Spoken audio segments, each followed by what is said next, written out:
Bendiciones a todos. El día de hoy, Domingo de Ramos, es una celebración especial. Pero vamos a ponernos de pie para leer el Salmo 117, todos juntos. Y la palabra de Dios nos dice, estoy leyendo de la versión Reina Valera. Alabad a Jehová, naciones todas, pueblos todos, alabadle, porque ha engrandecido sobre nosotros su misericordia, y la fidelidad de Jehová es para siempre. Aleluya. Bueno, para siempre. Este salmo apenas tiene 2 versos, pero es tan profundo y tan hermoso porque habla, toda la palabra de Dios nos muestra siempre el que Dios espera de nosotros, ¿qué? Alabanza, demostración de nuestro amor, de nuestra búsqueda, hambre de Él. Y aquí el Salmo dice, naciones, toda la humanidad, todas las familias, toda congregación, lo que debemos hacer en prioridad es alabarle de corazón. ¿Y por qué en alabanza constante? Por su misericordia derramada. Y ahora sabemos, derramada en esa cruz, derramada desde la creación del hombre, derramada desde que Adán y Eva cayeron en rebelión, en pecado. En todo momento ha mostrado su misericordia. Gloria a Dios. Y Él es fiel a su palabra, fiel a sus promesas. La promesa de la salvación nos la muestra del Génesis 3. Desde que ve y escucha la situación de Adán y Eva, que ellos, por querer inclinarse por su propia idea, se rebelaron contra su orden de no comer del fruto prohibido. Pero ¿qué pasó? Los echó de su lado, tenía que hacerlo, pero no los dejó abandonados, los cubrió. Y nos dice en Isaías, nos habla que los cubrió del manto de justicia, de su justicia. Y es la justicia que ahora a cada uno nos la extiende a través de Jesucristo. Su rectitud, su línea recta que quiere que cada uno de sus seguidores caminemos hacia Él en alabanza, en conocimiento de su palabra.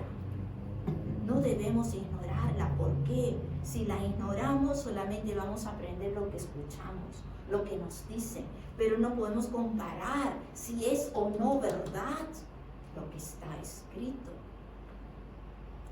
Gloria a Dios. Vayamos al Evangelio de Lucas. Mateo, Marcos, Lucas.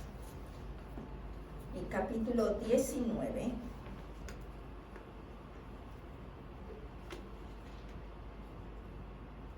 Está hablando de la entrada triunfal de Jesús en Jerusalén. Sabemos la historia, creo yo, común, que cada año se habla de que Jesús mandó a 2 de sus discípulos a que recogieran un pollino, y ellos lo trajeron, y si le iban a preguntar para qué se lo llevaban, quien lo pedía, que dijeran que era el Señor. El Señor, Dios Padre, a través de su Hijo Jesús, cada paso que daba Jesús ya estaba planificado, ya estaba anunciado, ya estaba preparado por sus ángeles. Porque Jesús está representando, es Dios en la tierra, pero acuérdense que tomó cuerpo humano y ha estado actuando como 100% humano, que era también sin pecado, obviamente. Pero cuando hablaba, cuando pedía, cuando decía para hacer las cosas, se hacían por la voluntad de Dios Padre. Y Él dice, he venido a hacer la voluntad de mi Padre, no la mía. Veamos a partir del verso 35 del capítulo 19 de Lucas. cuando dice, y trajeron a Jesús, lo trajeron a Jesús, está hablando del pollino, y habiendo echado sus mantos sobre el pollino, subieron a Jesús encima, y a su paso tendían sus mantos por el camino. Sabemos que cuando entraba, la gente tiraba mantos y cortaban palmeras, y etc. Sigamos en el 37. Cuando llegaban ya cerca de la bajada del Monte de los Olivos, toda la multitud de los discípulos, gozándose, comenzó a alabar a Dios a grandes voces por todas las maravillas que habían visto. Cuánta gente ve y recién cree. Diciendo, bendito el Rey que viene en el nombre del Señor, paz en el cielo y gloria en las alturas. Entonces, algunos de los fariseos de entre la multitud le dijeron, ¿a quién le dijeron? Maestro, a Jesús. Maestro, reprende a tus discípulos, porque estaban haciendo tremendo laberinto, dándole la bienvenida de como si fuera más que un rey. Él respondió, os digo que si estos callaran, las piedras clamarían. ¿Qué nos está diciendo su palabra? Primero está diciendo, está entrando alguien esperado. Toda la gente está con expectativa. Hoy en día, cuando celebramos la Semana Santa, mucha gente vive en expectativa de algo sobrenatural va a ocurrir. Ya sea como hoy, Domingo de Ramos, o el próximo domingo, el día de la resurrección. Esperan que se manifieste Dios por el recuerdo de esta fecha. Pero ¿qué nos dice la palabra de verdad? Nos habla de las escenas ocurridas en aquella época para que sepamos lo que ocurrió, pero que aprendamos y lo apliquemos al día de hoy, después de la cruz, después de la resurrección. Cuando Jesús entra a Jerusalén, todo el mundo decía, es nuestro Salvador. Estaban esperando que levante una rebelión y una armada completa contra los romanos que estaban invadiendo por todo lado, ya los habían conquistado y tenían opresión de ellos, política especialmente, y por los impuestos. Pero una semana después, unos días después, ya no gritaban, alabado seas, bendito el que viene en el nombre del Señor, en nombre de Dios. Es nuestro Rey, Hosana, aleluya. ¿Qué era lo que gritaban unos días después? Crucifícalo, mátenlo, no lo queremos más. ¿Qué había pasado? No recibieron ni vieron lo que esperaban. La expectativa. Muchas veces estamos esperando que Dios obre de una manera en nuestras vidas. Pero Dios no tiene nuestra mente. Nos dice la palabra que nosotros tenemos la mente de Cristo, pero la usamos. Recibimos en el Espíritu lo que Cristo haría en cada situación. Ni siquiera nos podemos a pensar. No, ocurre algo, enseguida reacciono, enseguida tomo decisión de acuerdo a mi decisión, mi pensamiento, lo que yo creo, lo que me parece que este es el camino. Consulta con Dios. Para eso nos ha dado su Espíritu, para que podamos caminar en un camino de bendición, un camino de iluminación, un camino de Dios mismo guiándonos. Queremos ser guiados por el Espíritu Santo. Nos dice el apóstol Pablo, como hijos de Dios debemos ser guiados por el Espíritu Santo. Le preguntamos antes de tomar una decisión. Entonces, si nosotros tomamos la decisión, somos guiados por el Espíritu Santo. Somos guiados por nuestra conciencia, por nuestra decisión, por nuestro intelecto o por mi voluntad y mi impulso. En el caso de Jesús, entra y la gente no recibe ni ven lo que esperaba. ¿Cómo va a ser un rey si no tiene ni un arma, ni una espada? No tiene un séquito de guerreros. Pero ¿qué le dice Jesús a Pedro cuando la noche que es tomado prisionero y saca la espada y le corta la oreja a uno de los soldados? Jesús le dice: ¿no crees que si yo le pido a mi Padre una legión de ángeles que vengan a librarme o a ayudarme, no lo haría? Él tenía la autoridad, él tenía el dominio completo, pero podía pedirle a Dios Padre que lo saque de esa situación, pero no se hubieran cumplido las escrituras, las profecías. Muchas profecías hablan de su sacrificio, ofrecen la venida del Mesías, de aquel que iba a gobernar, a tener un gobierno por la eternidad. Pero lo que pasa que el entendimiento del Antiguo Testamento, ellos lo unían primero, o era un Mesías sacrificado, sufrido, o era un Mesías glorioso y victorioso, un rey. Ellos no separaban que eran dos ocasiones diferentes. Sabemos que su primera venida fue como un Mesías sufrido. La desesperación y la voluntad, el corazón de los judíos y de los israelitas de aquella época estaban esperando que él dirija una rebelión contra los romanos y que los saque y tengan la libertad.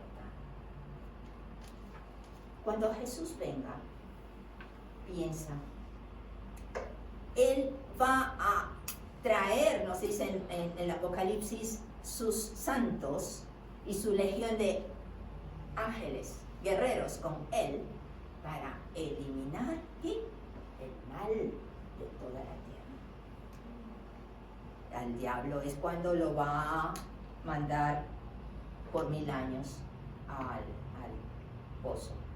Pero Jesús, en esa época, cuando todavía la tierra está invadida, igual que en el Génesis, en la época de Noé, Dios mandó la inundación por la maldad que existía en los corazones de los humanos. Luego la humanidad se multiplica, viene Jesús, ¿y qué ocurre?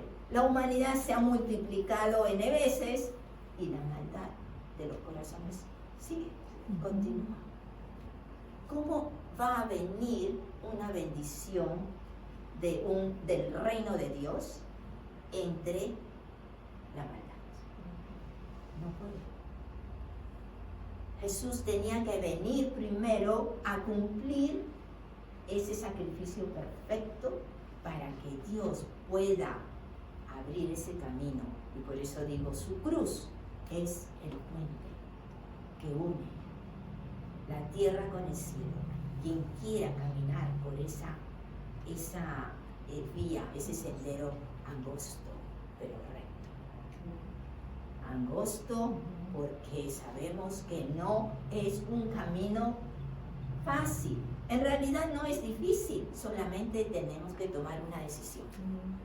Y la decisión es ser firmes en el camino. He decidido seguir a Cristo. Estas son las pautas que Cristo espera que tú aprendas, que sigas sus pasos. Nos ha dejado en todo un libro, un compendio que no tenemos que ir a acabar ni a buscar en las bibliotecas ni ir de viaje, lo tenemos a la mano. Pero no todos lo saben estudiar, no todos lo buscan con el hambre que Él pide que sea. Cuando Dios declara su amor y da a conocer sus leyes a través de Moisés. Nos habla de que cómo quiere Él ser amado. Amado en el corazón, en la mente, con todas tus fuerzas, con todo tu ser. Jesús nos demuestra ese amor hacia el Padre. Entonces Jesús es nuestro maestro aquí en la tierra para el humano. Por eso tuvo que tomar cuerpo humano para que todos lo vieran y que puedan dar el testimonio de las cosas que Él hace.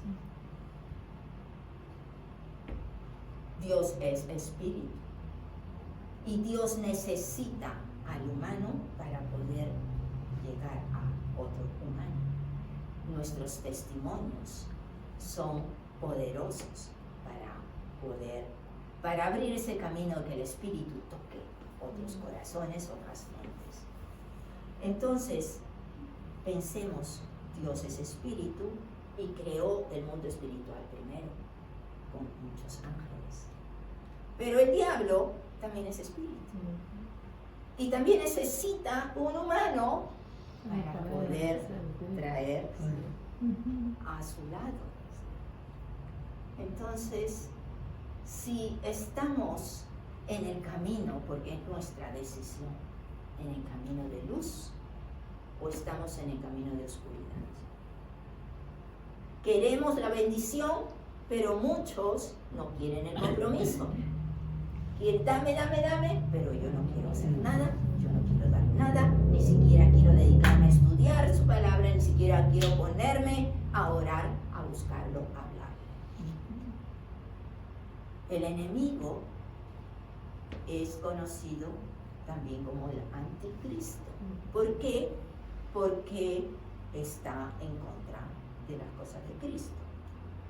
Cuando hay muchos, digamos, que se dicen ser cristianos, hay muchos que de boca son cristianos. Pero el cristiano que hace las cosas del mundo, que hace las cosas terrenales y se deja llevar por las cosas carnales, va a tener un camino de bendición.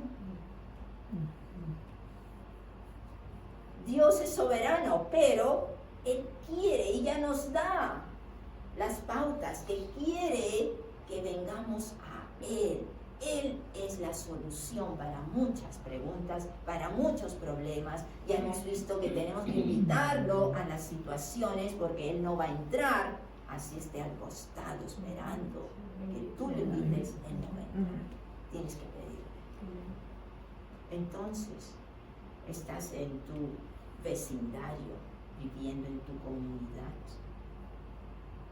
y allí hay luz de Dios o hay oscuridad del enemigo.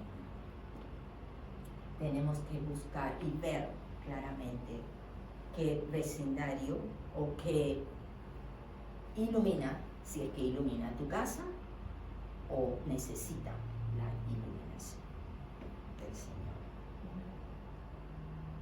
Cuando nos habla al final en el verso 40 que hemos leído, y dice Jesús que si callara la gente, Él no va a reprender a nadie, no le va a decir cierra la boca, no me alabes, no alabes a Dios, no digas cosas, no.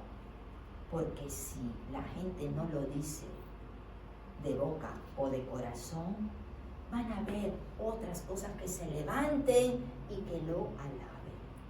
Va a haber otro tipo de demostración, porque sabemos que cuando alabamos, ángeles también alaban. Cuando aquí nos dice hasta las piedras hablarían, clamarían, adorarían, porque toda cosa creada va a ser reconocida. ¿Quién es su creador y quién es su dueño? Y como nos dice que toda rodilla ha de doblarse y toda boca ha de confesar que Jesús es el Señor. Gloria a Dios, gloria a Dios. Quería ir a Éxodo 17, sí, Éxodo 17. Y vamos a ver rapidito la parte de la guerra con Amalek, a partir del 8 para adelante. Voy a comentarlo, no lo vamos a leer, pero si ustedes lo quieren leer por su cuenta, en su tiempo. Cuando Dios saca a su pueblo que estaba en esclavitud en Egipto, y comparemos eso con lo de hoy. Está en esclavitud, ¿quiénes? Aquellos que están en oscuridad, que hablamos. Cuando los saca de allí y les ha ofrecido una tierra que fluye leche y miel, quiere decir abundancia, provisión. Que ellos no van a tener que construir porque van a usar las casas ya construidas que alguien más lo hizo. Van a poder comer de los frutos que alguien más plantó, etc. Gente que ha estado más de 400 años en esclavitud por generaciones, obviamente. No saben pensar por sí mismos. Tenían que recibir siempre órdenes. Por consiguiente, cuando están en el desierto, están caminando y no saben, solamente son guiados por la nube en el día y la columna de fuego en la noche, y las cosas que Dios les alimentaba a través del maná. Luego se quejan, etcétera, etcétera. Pero ¿qué pasa? En el camino ocurre un encuentro con un grupo, digamos una tribu enemiga. Cuando estamos caminando aún en el camino de Dios hoy día, tenemos tropiezos, tenemos piedras o montañas que se levantan delante nuestro. ¿Cómo las encaramos? Y ese es el punto que quiero afirmar hoy día. Porque nos dice que Amalek, que es el que dirigía, peleó, en el verso 8, peleó contra Israel en Refidim. Okay. Estaba Moisés dirigiendo y le dice a Josué, que era su brazo derecho, escoge gente para que peleen contra el enemigo, ¿okay? Los amalecitas.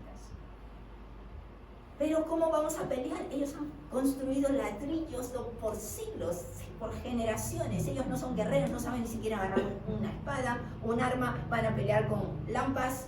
¿Con qué? Con palos. ¿Con qué van a pelear contra otros que son guerreros realmente? El enemigo siempre va a venir con armas poderosas. Que si no estamos preparados por eso, en Efesios nos da la armadura. La palabra de Dios nos habla de cómo prepararnos. ¿Sabes qué, hermano, hermana? Solamente con llamar al Señor Jesús, enseguida viene toda esa armadura. Gloria a Dios. Los amalecitas empiezan a atacar. Ellos van a pelear porque Moisés le dice a Josué, tú vas a dirigir el grupo para pelear. Y yo voy a subir a la montaña a adorar. Voy a hablar con Dios. Y subió junto con dos hombres, su hermano Aarón, que era el sumo sacerdote, y Hur, que era un asistente. Cuando están en la montaña, entonces Moisés está con las manos levantadas, hablando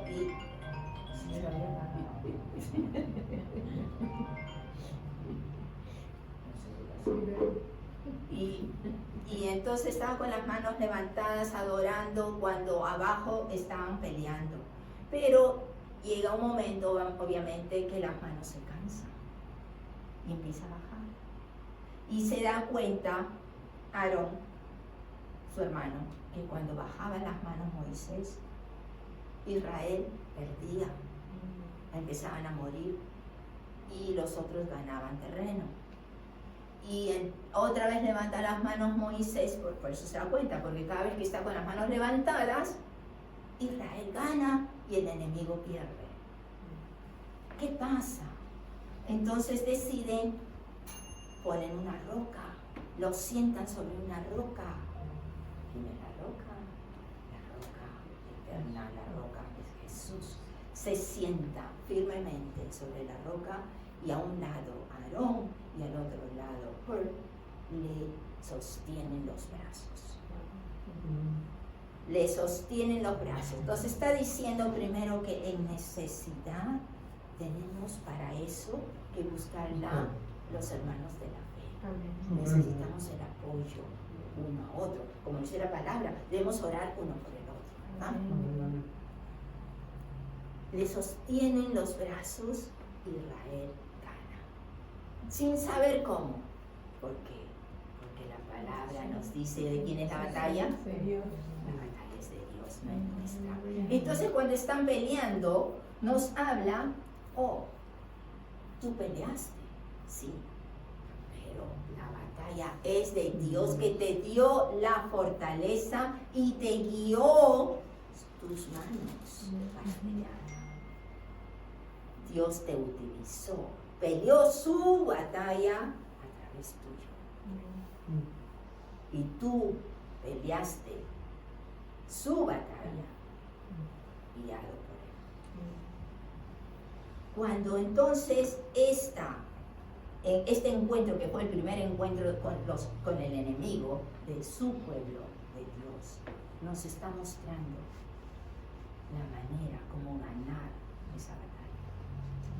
Con la alabanza, con la guía de sus pasos, a dónde quiere que vayamos, qué quiere que hagamos, y cuando nos diga que abramos la boca, no cuando nosotros queremos, no lo que nosotros queremos decir, sino sus palabras, no lo que nosotros deseamos en nuestros corazones, sino su voluntad. Y cuando oremos, que le pidamos esa bendición para nosotros, nuestras vidas, para nuestros hijos, nuestras familias, que se haga su voluntad y que los use de acuerdo a lo que Él quiere y tiene preparado para cada uno de nuestras vidas. Aleluya. Gloria a Dios, Dios los bendiga.